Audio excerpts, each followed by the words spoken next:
বলা হয় জীবন এক মুহূর্তেই বদলে যায়। যে সম্পর্কতে আমরা বিশ্বাস করি সেই সম্পর্ক কিছু মুহূর্তে বদলে যায়। ভালোবাসার নাম নিয়ে কিছু লোকেরা লিমিট ক্রস করে দেয়। তারপরেই শুরু হয় এমন একটা কাহিনী যেখানে একটা মেয়ের স্বাধীনতা, সম্মান এবং অধিকার সমস্ত কিছু বাজিতে লেগে যায়। একদিকে কলেজের প্রেশার, অন্যদিকে পরিবারের ভয়, আর এদের মাঝেই সেই ছেলে যে বন্ধুর থেকেও বেশি পাগলামিতে পৌঁছে গেছে। আর সমাজ যখন তাদের উপর আঙুল তোলে তখন বন্ধুও দূরে চলে যায় এবং পরিবার বোঝার বদলে তার উপর আঙুল তোলে। তখন একটা মেয়ের কাছে বেঁচে থাকে শুধু একাকিত্ব এবং কষ্ট। তো চলো শুরু করা যাক দ্য গার্লফ্রেন্ড মুভির এক্সপ্লেনেশন।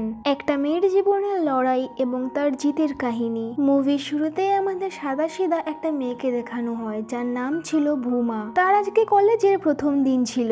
ভূমা আসলে এমএ পড়ার জন্য এই কলেজে অ্যাডমিশন নেয়। যখন সে প্রথম কলেজের হোস্টেলে এসেছিল তখন সে অনেক ভয় এবং নার্ভাস ফিল করছিল। সেখানে গিয়ে তার প্রথম দেখা হয় বিনয় নামের একজন সাদাসিধা ছেলের সাথে, আর আরেকটি মেয়ে যার নাম ছিল হর্ষিতা। আগে আমরা দেখতে পাই এই কলেজে অনেকে ফার্স্ট ইয়ারে অ্যাডমিশন নিয়েছে। যেহেতু তারা নতুন ছিল সেই কারণে সিনিয়ররা তাদের উপর র্যাগিং করতে চেয়েছিল। তখনই সেখানে আমরা বিক্রম নামের একজন ছেলেকে দেখতে পাই যার কিনা আজকেও কলেজে প্রথম দিনই ছিল। সিনিয়র যারা ছিল তারাও একেও র্যাগিং করতে চেয়েছিল, কিন্তু বিক্রম এখানে একটা অবাক করা বিষয় করে। বিক্রম এখানে যে ডান্সটা করেছিল সেটাকে দেখে সবাই অনেক বেশি অবাক হয়ে গেছিল। আর এখানেই আমরা দুর্গা নামের একটি মেয়েকে দেখতে পাই। তারও আজকে কলেজের প্রথম দিনই ছিল এবং সে প্রথম দিনে বিক্রমকে কলেজে প্রথমবার দেখেছিল। যেভাবে বিক্রম ডান্স করেছিল এবং তার লুক আর বডি ল্যাঙ্গুয়েজ দেখে দুর্গার ওর উপর ক্রাশ হয়ে যায়। তাই শুধু সে তার সাথে কথা বলতে চেয়েছিল এবং পরের দিন দেখা করে সে তাকে বলে সে কালকে খুবই ভালো ডান্স করেছিল এবং আমি তোমার বন্ধু হতে চাই। বিক্রম এখানে বুঝতে পেরে গেছিল এই মেয়েটি তাকে পটাতে চায়, কিন্তু বিক্রম এখানে মেয়েটিকে তার বন্ধু হিসেবে অ্যাকসেপ্ট করে। বিক্রম এসেছিল এই কলেজে এক সপ্তাহ হয়েছে, কিন্তু এখন তার একটা বড় টিম রয়েছে, অনেকগুলো বন্ধুও ছিল। অন্যদিকে আমরা দেখতে পাই ভূমাকে যার কম বন্ধু ছিল এবং সে সবসময় পড়াশোনাতে মন দিত। লড়াই ঝগড়া করাতে তার অনেক বেশি ভয় লাগতো এবং তার দেখাশোনা তার বাবা করেছিল। তার যে মা ছিল সে এখন এই দুনিয়াতে আর নেই, কারণ যখন ভূমার জন্ম হচ্ছিল তখন ডক্টর বলে দিয়েছিল যে তাদের মধ্যে যে কোনো একজনকে বাঁচানো যাবে। তারপর আমরা বিক্রমকে দেখতে পাই যে রাত্রিবেলা তার বন্ধুকে নিয়ে বাইক রাইডিং এ বেরিয়েছিল। তখন মাঝ রাস্তায় তার চোখ পড়ে ভূমা এবং হর্ষিতার ওপর। সে তখন এটা জানতে পারে এরা দুজনই তার কলেজেরই, আর তাদের স্কুটির একটা ছোট অ্যাক্সিডেন্টও হয়ে গেছিল। যে গাড়ির সাথে অ্যাক্সিডেন্ট হয়েছিল সেই গাড়ির লোক এদের ওপর অনেক বাজেভাবে চিল্লাচ্ছিল। এটা দেখে বিক্রম তৎক্ষণাৎ সেই লোকটির কাছে যায় এবং তাকে অনেক শোনাতে লাগে, কিন্তু সেই লোকটা এখনো অহংকারে কথা বলছিল। সেই কারণে বিক্রম সেই লোকটিকে অনেক বাজেভাবে মারধর করে। এইটা দেখে ভূমা অনেক বেশি ভয় পেয়ে যায় এবং তাকে বলে তাকে ছেড়ে দাও আর আমাদের এখান থেকে যেতে হবে, কিন্তু বিক্রম তাকে তাও ছাড়লো না আর তাকে অনেক বেশি মারধর করলো। তারপর সবাই নিজের হোস্টেলে চলে আসে।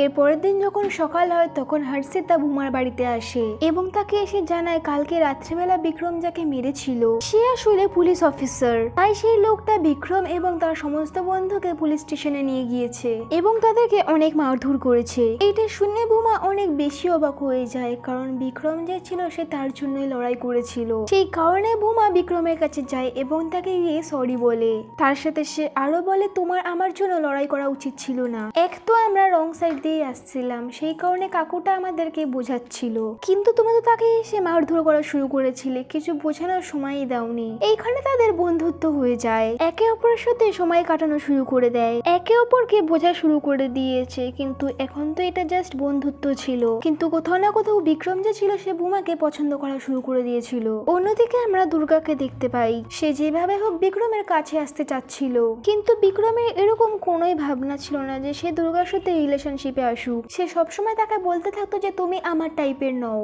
সেই কারণে তোমার আমার থেকে দূরে থাকা উচিত, আর আমরা বন্ধুই ভালো আছি। অন্যদিকে বিক্রম এবং ভূমার বন্ধুত্ব আরো বেড়ে যাচ্ছিল। কোথাও না কোথাও ভূমাও বিক্রমকে ভালোবাসতে শুরু করে দিয়েছিল।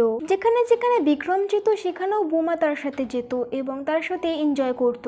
বিক্রমেরও এই ব্যাপারটা খুব ভালো লাগতো, কারণ সে সবসময় তার সাথে থাকতো, তার সবসময় খেয়ালও রাখতো এবং তাকে সবসময় বুঝতো। এরপর বিক্রম যে ছিল সে ভূমাকে নিজের রুমে ডাকে। আসলে ভূমা যে ছিল সে অনেকদিন ধরে বিক্রমকে বলছিল তার হায়নানা মুভিটা দেখার ইচ্ছা হচ্ছিল, সেই কারণে বিক্রম হায়নানা মুভিটিকে ডাউনলোড করে এনেছে। তারপরে তারপরে তারা এক ঘরে বসে সেটাকে দেখা শুরু করে। সেখান থেকে বুমা যে ছিল সে চলে যেতে লাগছিল, কিন্তু বিক্রম তাকে বলে মুভিতে যেরকম হিরো একা ছিল সেরকম যদি তুমি চলে যাও তাহলে আমি একা থেকে যাব, আমি চাই তুমি আমার সাথে আরো টাইম স্পেন্ড করো। তখন বিক্রম যে ছিল সে বুমার কাছে যেতে লাগছিল, কোথাও না কোথাও বিক্রম তাকে কিস করতে চাচ্ছিল, কিন্তু বুমা যে ছিল সে অনেক ভয় পেয়েছিল, কিন্তু বুমা তাকে আটকাতে পারল না আর তাদের মধ্যে কিস হয়ে যায়। পরের দিন যখন সকালবেলা হয় তখন বুমা মনে মনে ভাবছিল কালকে রাত্রেবেলা যেটা হয়েছিল সেটা কি ঠিক হয়েছিল কিনা, কারণ যা কিছু হয়েছিল সেটা খুব তাড়াহুড়ো করে হয়েছিল। কলেজে সবাই জানতে পেরে গেছিল যে কালকে রাত্রে বুমা এবং বিক্রমের মধ্যে কিস হয়েছে, কিন্তু লোকেরা এখানে কোনো সন্দেহ এবং কোনো দোষের নজরে দেখছিল না, বরং সবাই তাকে কংগ্রাচুলেশন বলছিল কারণ সে বিক্রমের মতো ছেলে পেয়েছে, কারণ সবাই বিক্রমকে হিরো মনে করত। এইটা দেখে বুমার অনেক বেশি ভালো লাগলো, কারণ লোকেরা সবাই তাকে সাপোর্ট করছিল যে তারা একটা পারফেক্ট কাপল হবে। তখনই সেখানে বিক্রম আসে এবং সে বুমার ঘাড়ে হাত রেখে দেয়, তাকে বলে তুমি আমার গার্লফ্রেন্ড, এবার থেকে আমরা একসাথেই থাকবো। এইভাবেই বুমা এবং বিক্রম আরো ক্লোজ হচ্ছিল। ওদের দুজনকে দেখে দুর্গা অনেক বেশি জেলাস ফিল করছিল, কারণ দুর্গা যে ছিল সে বিক্রমকে পছন্দ করত, বুমা যে ছিল সে বিক্রমকে অনেক বোঝার চেষ্টা করত, আর বিক্রমও তার সাথে সব জায়গায় বুমাকে নিয়ে যেত, মুভি দেখতে, নয়তো কোনো রেস্টুরেন্টে, নয়তো কোনো বাইরে কোথাও। এইভাবে তাদের লাইফ ভালোভাবে চলছিল। এরপরেই আমরা দেখতে পারি বুমার কাছে প্রথমে যে বিনয় নামের ছেলেটি এসেছিল, মুভির শুরুতে যাকে আমরা দেখতে পেয়েছিলাম, সে আসলে বুমাকে পছন্দ করত, কিন্তু বুমা আজকে জানতে পেরেছে যে বিনয় তাকে পছন্দ করত। এই কথাটা বিক্রমও এখন জানতে পেরে গেছে। সেই ব্যাপারটা তার একদমই পছন্দ হয়নি এবং সেই কথাটা সে বুমার সাথে বলে এবং তাকে বলে আজকের পর থেকে তুমি বিনয়ের সাথে দেখা করবে না, কারণ তারা এখন রিলেশনশিপে রয়েছে, আর এখন যদি সে অন্য ছেলের সাথে কথা বলে সেটা তার ভালো লাগবে না, সেই কারণে এখন তার সাথে কথা বলা ছেড়ে দাও। এইটা শুনে বুমার ভালো লাগলো না, কারণ বুমা যখন প্রথম দিন কলেজে এসেছিল তখন তার প্রথম বন্ধু বিনয়ই হয়েছিল, আর আজ পর্যন্ত সে তার সাথে কোনো অসভ্যতামি করেনি, কিন্তু বিক্রমের এটা পছন্দ হলো না, তার মাথায় শুধু বিনয়ই ঘুরছিল। সেই জন্য বিক্রম যে ছিল সে বিনয়ের কাছে যায় এবং তাকে অনেক মারধর করে। বুমা যখন এটা জানতে পারে তৎক্ষণাৎ সে বিনয়ের কাছে আসে এবং তার কাছে ক্ষমা চায়।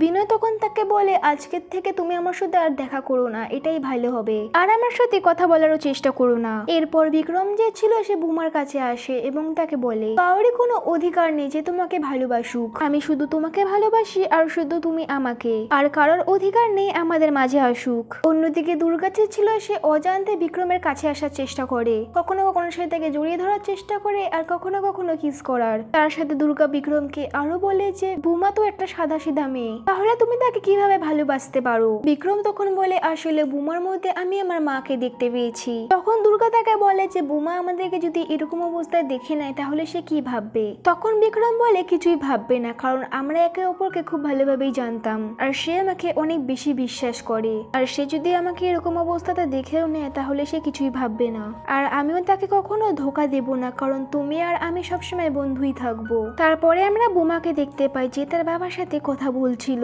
সেখানে আমরা জানতে পারি বুমা যে ছিল সে তার বাবাকে অনেক বেশি ভয় পেত, সে যেখানে যাক না কেন সবসময় তার বাবাকে বলে যেত, নিজের বাবাকে না বলে সে কোনো কাজই করতো না। কিন্তু বুমার বাবা যে ছিল সে তাকে অনেক বেশি ফ্রিডম দিত এবং তাকে সাপোর্টও করতো। এরপর কলেজে কনসার্ট হওয়ার কথা ছিল এবং বুমা সেখানে ড্রামা প্লে করতে চেয়েছিল, সেই কারণে সে বিক্রমের কাছে পারমিশন চাওয়ার জন্য যায়, আর বিক্রমও তাকে হ্যাঁ বলে দেয়। তারপরে আমরা দেখতে পাই বুমা যখন ড্রামা হলে পৌঁছায় তখন আমরা দেখতে পারি বুমা যে ছিল সে এক থেকে অনেক বেশি দুর্বল। অন্যদিকে আমরা দুর্গাকে দেখতে পাই যে এই ড্রামাতে অনেক বেশি ভালো ছিল এবং সেই সমস্ত কিছু নলেজও ছিল, কিন্তু বুমা যে ছিল সে অনেক বেশি উইক ছিল, তাই সে দুর্গার কাছে যায় এবং তাকে গিয়ে বলে তুমি যদি আমাকে এই প্লেতে সাহায্য করো তাহলে তার অনেক বেশি ভালো লাগবে, কারণ তার এই সমস্ত কিছুর কিছুই নলেজ নেই। তখন দুর্গা যে ছিল সে তাকে সাহায্য করতে লাগছিল, তখনই সেখানে বিক্রম চলে আসে। সে তখন এসে দেখে বুমা এবং দুর্গা যে ছিল সে খুব ভালো বন্ধু হয়ে গেছিল, কিন্তু বুমা এটা জানতো না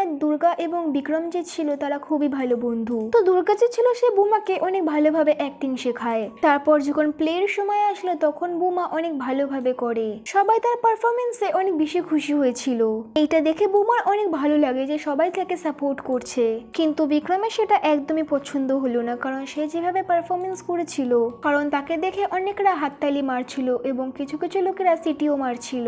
এটা দেখে বিক্রমের একদমই পছন্দ হলো না। সে বুমার সাথে কথা বলে এবং তাকে বলে লোকেরা যেভাবে সিটি মারছিল তার মানে হয়তো তুমি ওদের অ্যাটেনশন নিতে চাও, আর তার তার সাথেও তুমি এই প্লেতে কত টাইট কাপড় পরেছিলে। এই সমস্ত কিছু শুনে বৌমার অনেক বেশি খারাপ লাগে, কিন্তু তার সত্ত্বেও সে বিক্রমকে কিছুই বলল না। বিক্রম তাকে পরিষ্কার ভাবে বলে দিল আজকের থেকে তোমাকে কোনো প্লে করতে হবে না। এর পরের দিন বিক্রমের জন্মদিন ছিল এবং সেই দিন বিক্রম তাকে তার বাড়িতে নিয়ে যায়, যেখানে তার বাবা তো ছিল না, কারণ তার বাবার একটা হোটেলের ব্যবসা ছিল, কিন্তু বিক্রমের বাড়িতে তার মা ছিল। এখানে বুমা যা দেখলো সেটাকে দেখে সে অনেক বেশি অবাক হয়ে গেছিল, কারণ বিক্রমের মা যে ছিল সে সবসময় অনেক বেশি ভয়ে থাকতো। যখন কোনো গেস্ট আসলে সে তার চোখে চোখ মেলাতো না, বরং মাথাটাকে নিচু করে রাখতো। সে কোনো গেস্টের সাথে কথা বলতো না, এমনকি বিক্রমের মা বৌমার সাথেও কথা বললো না, যে কিনা এই বাড়িতে হবু বউ ছিল। এইটা দেখে বৌমার অনেক বেশি খারাপ লাগে। বিক্রম বলে আমার মা অনেক ভালো, সে বাবার বলা ছাড়া কিছুই করতো না, সে এই বাড়িতে পুরোপুরি ভাবে স্বাধীন। আর যদি কখনো আমার মায়ের কোনো ভুল হয়ে যায় তখন বাবা কিছু বলতো না, কারণ তার রাগ হয়ে যেত। তখন সে বলে কম কিন্তু বেল্ট বেশি চালায়। এটা শুনে বৌমার অনেক বেশি খারাপ লাগে এবং সে বিক্রমের দিকে অনেক বেশি অবাক হয়ে তাকিয়ে থাকে। বিক্রম তখন তাকে বলে ভয় পেয়ে কোনো লাভ নেই, কারণ সেটা সেই জেনারেশনের ব্যাপার ছিল। সে বলে সময় পরিবর্তন হয়ে গেছে, আমি কখনোই তোমার উপর হাত তুলবো না। বিক্রম বলে তাড়াতাড়ি কলেজ কমপ্লিট হোক না হোক, কিন্তু আমরা তাড়াতাড়ি বিয়ে করে নেব। কিন্তু বুমা যে ছিল সে জব করতে চেয়েছিল, এই ব্যাপারটা সে বিক্রমকেও বলে, কিন্তু বিক্রম তাকে বলে এটা তো পসিবলই না, কারণ বিয়ের পর তুমি এই বাড়িতেই থাকবে, আর জানি না তোমার জব কোথায় লাগবে, বিয়ের পর বাচ্চা কাচ্চা হবে, ঘরের কাজ করতে হবে, যদি তুমি চাকরি করো তাহলে ঘরের কাজগুলো কি করে করবে, কারণ ভবিষ্যতে মায়েরও বয়স হবে, আর কলেজ শেষ করে জব নই বা করবে, কারণ আমি তো রয়েছি, আমি তোমার সমস্ত চাওয়াগুলোকে পূরণ করব। এই সমস্ত কথা শোনার পর বুমা অনেক বেশি অবাক হয়ে যায়। সে বুঝতে পারছিল না যে সে বিক্রমকে জবাব দেবে নাকি চুপ থাকবে, কারণ বুমার মনে এত বেশি প্রশ্ন চলে এসেছিল যেগুলো জবাব হয়তো বিক্রম দিতে পারবে না। মনে মনে বুমা অনেক বেশি কষ্ট পাচ্ছিল। বুমার চোখের সামনে বারবার বিক্রমের মা আসছিল, যার উপর অনেক অত্যাচার করা হচ্ছিল, কিন্তু তারা সেটা কিছুই বুঝতো না। তারা যেটাকে স্বাধীনতা বলতো সেটা একদমই স্বাধীনতা না। বিক্রমের মাকে দেখে বোঝা যায় যে সে একদমই খুশি নয়, কিন্তু এই কষ্টটা না বিক্রম দেখতে পাচ্ছে আর না তার বাবা। এরপরে আমরা বুমাকে দেখতে পাই যে দুর্গার সাথে সুপার মার্কেটে গেছে, যেখানে তারা অনেক বেশি এনজয় করে। সুপার মার্কেটে বুমা বিক্রমকে না বলে এসেছিল, সেখানে দুর্গা এবং বুমা একে অপরের সাথে কথা বলে। তখন দুর্গা বুমাকে জিজ্ঞাসা করে কি বিক্রম কি ভালো ছেলে, আর সে কি তোমার সবসময় খেয়াল রাখে? তখন বুমা বলে সে খুবই ভালো, সে সবসময় আমার খেয়াল রাখে এবং সবসময় সে আমাকে বলে সে আমার মধ্যে তার মাকে দেখতে পায়। তখন দুর্গা তাকে সিরিয়াস হয়ে জিজ্ঞাসা করে সে বিক্রমের সাথে সত্যিই খুশি কিনা। এটা শোনার পর বুমার মুখে একটা অদ্ভুত স্যাডনেস চলে আসে, যে সমস্ত কিছু জিনিসগুলোকে দুর্গা নোটিস করে নিয়েছিল। এখানে দুর্গা বুমাকে বলার চেষ্টা করছিল বিক্রম তোমাকে ভালোবাসে না, আসলে তোমার মতো মেয়েদেরকে ও ভালোবাসে যাতে সে পুরো জীবন ধরে তোমার উপর কন্ট্রোল করতে পারে। চাইলে তুমি দেখে নাও আজ পর্যন্ত সে তোমার সাথে কি কি করেছে। যে সমস্ত কথা দুর্গা বলেছিল সে সমস্ত কথা একদমই ঠিক বলেছিল, সেই সমস্ত কথা বুমাও বুঝতে পারছিল। দুর্গা বুমাকে আরো বলে যে তোমার আসার আগে আমি বিক্রমকে ভালোবাসতাম, আমি তাকে কিস করারও চেষ্টা করেছিলাম, কিন্তু সে আমাকে বলেছিল আমরা শুধু বন্ধুই থাকবো। এই সমস্ত কিছু তখন হয়েছিল যখন আমরা বন্ধু হইনি। এই সমস্ত কিছু বুমার ভালো লাগলো না, আর সে দুর্গার উপর রাগ করে সেখান থেকে চলে গেল। বুমা বুঝতে পারছিল না যে তার আগে কি করা উচিত। এক্সামও খুব কাছে চলে এসেছিল, তাই একদিন সাহস করে বুমা বিক্রমকে ছাদে নিয়ে আসে। সে তার সাথে কিছু কথা বলতে চেয়েছিল। বুমা বিক্রমকে বলে আমাদের একটু ব্রেক নিয়ে নেওয়া উচিত, আর এটা কোনো ছোট ব্রেক হবে না, আমাদের লম্বা একটা ব্রেক নিয়ে নেওয়া উচিত। এটা শুনে বিক্রম বলে তুমি বলতে কি চাইছো, সোজাসুজি ভাবে বলো। কিন্তু বুমার মধ্যে এত সাহস ছিল না যে সে বিক্রমকে সবকিছু সামনাসামনি ভাবে বলে দেবে। সে কিছু না কিছু করবে সে ভালো করেই জানতো। বুমা তাকে অনেক বেশি ভয় পেত, আর তার পরীক্ষাও খুব কাছে চলে এসছে, সেই জন্য সে পড়াতে মন দিতে পারছে না। সেই কারণে তার মনে হলো ব্রেক নিয়ে নেওয়া উচিত। এটা শুনে বিক্রম বলে যে ঠিক আছে তুমি টাইম নিয়ে নাও এবং পড়াশোনাতে মন দাও, আমি সবসময় তোমার সাথে থাকবো এবং তোমাকে সাপোর্ট করব। কিন্তু বলাতে এবং করাতে অনেক তফাৎ হয়, এই কথাটা বিক্রম বুঝতে পারছিল না। তারপর বিক্রমের কথা ভেবে এবং বিক্রম সারাদিন যা যা বলতো সেই সমস্ত কিছু ভেবে এবং ফিউচারে তার সাথে কিভাবে থাকতে হবে এই সমস্ত কিছু ভেবে ভেবে বুমার মাথা পুরো খারাপ হয়ে যাচ্ছিল। সে পুরোপুরি ভাবে ফ্রাস্ট্রেটেড হয়ে গেছিল এবং সে বিক্রমের সাথে থাকার জন্য ভয় পাচ্ছিল। সে এখন বিক্রমের সাথে কমফোর্টেবল নয়, এখন সে খালি বিক্রমকে ভয় পায়। তার সবসময় মনে হতো বিক্রম তাকে বেঁধে রেখেছে, যে স্বাধীনতাতে সে বাঁচতে চাইতো সেটা পুরোপুরি ভাবে শেষ হয়ে গেছে। ধীরে ধীরে বুমার শরীর খারাপ হতে শুরু হয়ে যায়। এই সমস্ত কথা যখন বিক্রম জানতে পারে তখন বিক্রম তার রুমে আসে এবং তাকে সাহারা দেয়। তখন সেখানে আমরা দেখতে পাই বুমার বাবা চলে আসে এবং বিক্রম এবং বুমাকে যখন একই রুমে দেখে তখন সে অনেক বেশি রেগে যায়। আর এখানে সে বিক্রমকে অনেক বাজেভাবে মারধর করা শুরু করে। তখন এটা দেখেও বিক্রম অনেক বেশি রেগে যায়। সে তখন বুমার বাবার কলার ধরে হয়ে বলে, তোমার কাজ হয়ে গেছে, তুমি তোমার মেয়েকে বড় করে নিয়েছো, ভালোভাবে লালন পালন করেছো, এরপর থেকে তার সব দায়িত্ব আমার। যে কথাটা পরে জানতে পারতে সেটা আগে জানতে পেরে গেছো, ভালো হয়েছে। এখন পর্যন্ত তোমার সব কাজ শেষ হয়ে গেছে, এবার দ্বিতীয়বার থেকে আমার উপর হাত তোলার সাহস করো না। তারপর বুমার বাবা প্রফেসরের কাছে যায় এবং তাকে গিয়ে বলে, আমার মেয়ে এই কলেজে আর পড়বে না, সেই কারণে আমি তার টিসি চাই। তখন প্রফেসর বলে, এই কথাটা যদি বুমা আমাকে এসে বলে তাহলে আমি ওকে টিসি দেব, কিন্তু তোমার বলাতে এটা আমি করতে পারবো না। তারপরে বুমার বাবা যে ছিল সে তাকে নিয়ে সেখান থেকে বাইরে যেতে লাগলো। তিনি তাকে এখান থেকে নিয়ে যেতে তো চেয়েছিলেন, কিন্তু সেখানে বিক্রম চলে আসে। বিক্রম বলে, তুমি এখান থেকে একে নিয়ে যেতে পারবে না। বুমার বাবা এখানে সোজাসুজি ভাবে তাকে বলে, তুমি যদি আমার সাথে না যাও তাহলে তোমার জন্য আমার বাড়ির দরজা বন্ধ হয়ে যাবে। বুমা তার বাবার সাথে গেল না। তার বাবার মনে হলো যে বুমা বিক্রমকে পছন্দ করেছে, সেই জন্য তাকে সিলেক্ট করেছে, সেই কারণে সে আমার সাথে আসলো না। কিন্তু ব্যাপারটা কিছু অন্য ছিল। বুমা করতে চেয়েছিল পড়াশোনা, আর ফাইনাল এক্সাম খুব কাছে চলে এসেছিল, সেই কারণে সে পড়াশোনাটাকে সিলেক্ট করেছিল। বুমা বারবার তার বাবাকে ফোন করার চেষ্টা করছিল, কিন্তু তার বাবা তার কলের কোনোই জবাব দিল না। তার অনেক বেশি খারাপ লেগেছে, আর সে কখনোই তার মেয়েকে ক্ষমা করতে পারবে না। অন্যদিকে আমরা বিক্রমকে দেখতে পারি, যার মধ্যে একটা আগুন ছিল। যেভাবে বুমার বাবা এই সমস্ত কথাগুলো তাকে বলে গেছে, সে সেগুলো সমস্ত কিছুর জবাব দেবে, যাতে আজকের পর থেকে সে কোনো ভুল না করতে পারুক। তারপর একদিন পুরো গায়েব থাকার পর বিক্রম বুমার কাছে আসে। বিক্রম বুমাকে বলে যে তোমার বাবা এখন আমাদের সম্পর্কের মাঝে আর আসতে পারবে না, কারণ সে এমন একটা কাজ করতে চলেছে। সে কালকে তার বাড়িতে গেছিল এবং তার মায়ের কাছ থেকে পারমিশন নিয়েছিল, আর আজকে সে একটা মন্দিরে গিয়ে বিয়ে করে নেবে। একটা ভালো লগ্নও রয়েছে। সেই কথা শুনে বুমা অনেক বেশি অবাক হয়ে যায়। বুমা বুঝতে পেরে গেছিল, তাই সে মনে করলো এখন সাহস করে বিক্রমকে সমস্ত কিছু বলে দেওয়া উচিত। তাই এইবার সাহস করে বুমা বিক্রমকে সবকিছু বলে দেয়। সে বলে, আমি তোমাকে ভালোবাসি না, আমি তোমার সাথে থেকে তোমাকে ভয় পাই। সেই দিনও আমি তোমাকে এটাই বলতে চেয়েছিলাম, কিন্তু বুঝতেই পারলাম না কি করে সময় পার হয়ে গেল। আমি তোমার সাথে একদমই খুশি নই, তাই আমি তোমার সাথে ব্রেকআপ করতে চাই। আমি তোমার কাছে ক্ষমা চাই, কারণ সেই রাত্রে আমরা যখন কিস করেছিলাম তখন আমি বুঝতে পারিনি আমার কি করা উচিত ছিল। পরের দিন তো আমাদের রিলেশনশিপের স্ট্যাটাসে চেঞ্জ হয়ে গেল, যেখানে আমার কোনো মতই ছিল না। আমি তোমার সাথে থাকতে পারবো না, আমাকে যেতে দাও। যখন বুমা এই সমস্ত কথা বলেছিল বিক্রমের তখন একবারে মাথা খারাপ হয়ে গেছিল। তখন বিক্রম বুঝতে পারছিল না তার কি করা উচিত, তাই সে পুরো কলেজের সামনে বুমাকে ভুলভাল কথা বলছিল। এইভাবে পুরো কলেজের লোকেরা বুঝতে পেরে গেছিল তাদের ব্রেকআপ হয়ে গেছে।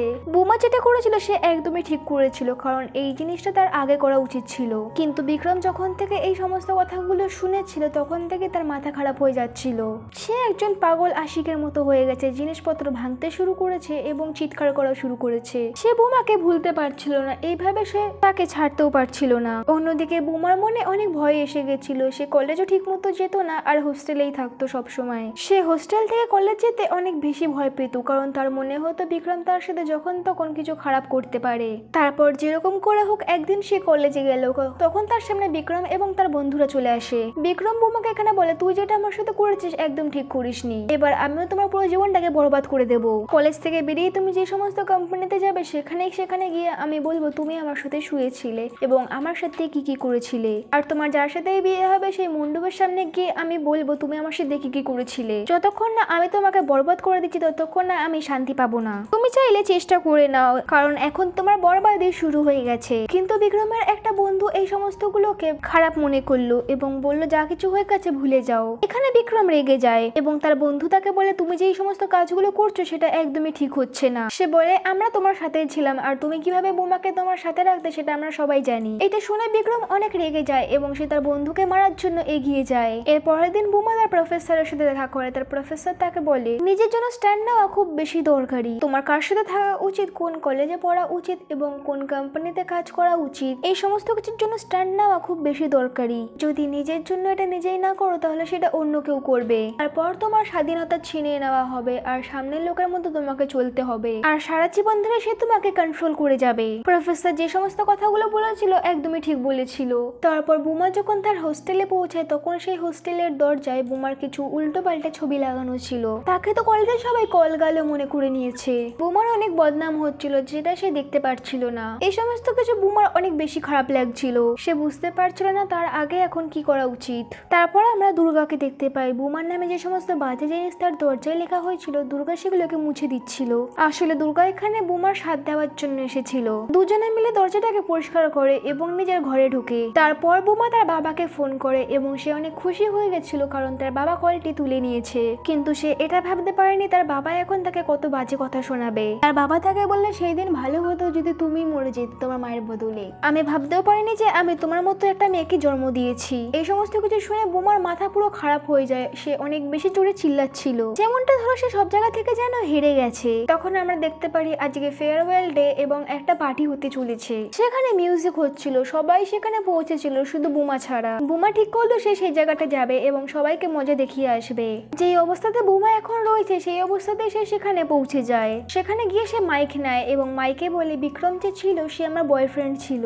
তারা একসাথে রাত্রির কাটিয়েছে। একটা হাজবেন্ড ওয়াইফ যা যা করতো সে সমস্ত কিছু সে করেছে। যে সমস্ত কথা বিক্রম সবাইকে বলতে চাইছিল সেই কথাটা সে এখন নিজে বলে দিয়েছে, কারণ সে কাউকে এখন আর ভয় পায় না। সে বললে তুমি আমার জীবনটাকে নষ্ট করতে চেয়েছিলে, আমি যাকে বিয়ে করব তাকে গিয়ে আমাদের ব্যাপারে বলবে। সে বলে যে ছেলেটার সাথে আমি বিয়ে করব তাকে আমি নিজেই তোমার আর আমার কথা বলবো, আর যদি এরকম বান্ধা আমি না পাই তাহলে আমি বিয়েই করব না। কিন্তু একটা প্রমিস আমি তোমাকে করতে পারি, আজকের পর থেকে আমি অনেক খুশিতে থাকবো। তারপর বোমা একটা গিটার নিয়ে বিক্রমের কাছে যায় এবং গিটার দিয়ে যখন তাকে মারতে যাচ্ছিল তখন সে বলে আই হেট ইউ। এটা বলে সে সেখান থেকে চলে যায়। তার কিছুদিন পর সময় পার হওয়ার পর বোমা একটা কোম্পানিতে জব পায়। তারপর 2 বছর পরে সে নিজের দমে একটা গাড়ি কিনে নিয়েছে। বোমার বাবাও এখন তাকে ক্ষমা করে দিয়েছে, এখন তারা একসাথেই থাকে। এরপর বোমা তার নিজের ইনকাম করে লন্ডনে যায় এবং সেখানে গিয়ে একটা বই লিখছিল। সেখানে গিয়ে তার হর্ষিতার সাথে দেখা হয়, যার সাথে তার কলেজের প্রথম দিন দেখা হয়েছিল। তাকে দেখে সে অনেক বেশি খুশি হয়েছিল। এভাবে এই মুভিটি এখানে শেষ হয়ে যায়। মুভিটি যদি ভালো লেগে থাকে তো ভিডিওটাকে একটি লাইক এবং চ্যানেলটিকে সাবস্ক্রাইব করে নেবেন। দেখা হচ্ছে নেক্সট মুভি এক্সপ্লেনিং ভিডিওতে। ততদিনের জন্য ভালো থাকুন, সুস্থ থাকুন।